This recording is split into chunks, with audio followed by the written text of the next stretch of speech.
बिस्मिल्लाहिर्रहमानिर्रहीम। शुरू करती हूँ अल्लाह के नाम से जो बड़ा मेहरबान और निहायत रहम करने वाला है।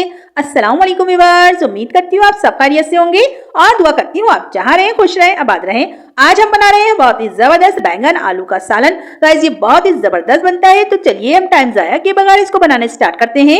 हमें जो सामान चाहिए हम वो नोट कर लेते हैं। ये देखिए गाइस, सामान मैंने निकाल के रखा हुआ है। 3 अदद आलू लिए हैं मैंने, इनको इस तरह से कट कर लिया है। और 4 अदद बैंगन थे, इनको मैंने इस तरह कट कर लिया। अगर आप चाहें तो इसका छिलका भी उतार सकते हैं, मैंने नहीं उतारा है। 2 अदद प्याज ली है, इनको बिल्कुल बारीक कट कर लिया है, ये देखिए। और लहसुन और अदरक का पेस्ट लिया है 1 टीस्पून। टमाटर लिए हैं मैंने दरमियाने साइज के 3 अदद, इनको भी मैंने कट कर लिया है। और कुटी हुई मिर्च ली है 1 टेबल स्पून, हल्दी ½ टीस्पून, नमक 1 टीस्पून लिया है। तो चलिए गाइस इसको बनाना स्टार्ट करते हैं। मैंने एक कढ़ाई में 1/3 कप ऑयल डाल दिया है, इसको अच्छे से गर्म कर लिया है। सबसे पहले हम इसमें जो है प्याज डाल देंगे और प्याज को हमें जो है ब्राउन करना है और फ्लेम को मीडियम रखना है, हाई नहीं करिएगा आप लोग भी।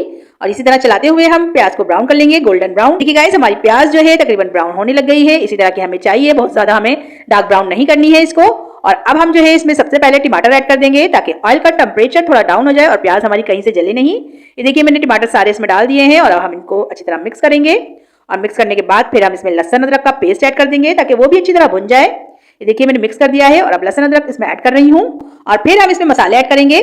ये देखिए हमारी सारी चीजें मिक्स हो चुकी हैं, अब मैं इसमें मसाले ऐड कर रही हूँ। ये देखिए अब हम मसालों को अच्छी तरह मिक्स कर रहे हैं टमाटर के साथ और प्याज के साथ, ताकि मसाले भी भुन जाए और इनका कच्चापन भी खत्म हो जाएगा। इसी तरह हम 2 मिनट इसको भूनते रहेंगे, फ्लेम को मीडियम ही रखेंगे। ये देखिए 2 मिनट हो गए थे इसको भूनते हुए, आप देख सकते हैं टमाटर वगैरह नरम हो गए हैं। इसी तरह स्पैचुला से मैश करते हुए हम इसको भून लेंगे। और अब जो है हमारा मसाला बिल्कुल तैयार हो चुका है। इसमें हम डाल रहे हैं आलू और बैंगन जो हमने कट करके रखे हुए थे।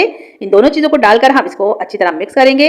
गाइस ये सब्जी बहुत ही जबरदस्त बनती है, आप लोग पराठे से खाएं, चावल से खाएं या आप रोटी से खाएं, हर चीज से जबरदस्त लगती है। आप लोग इसको एक दफा जरूर ट्राई करिएगा।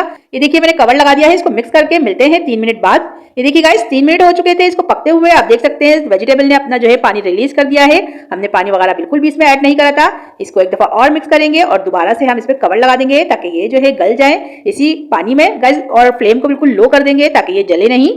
मिलते हैं 2 मिनट के बाद। ये देखिए गाइस 2 मिनट और हो चुके हैं इसको पकते हुए और आप देख सकते हैं ये तकरीबन ये हाफ डन हो गई है। अभी जो है इसमें थोड़ी बहुत आलूओं में कसर थी, बैंगन जो है हमारे पक चुके हैं।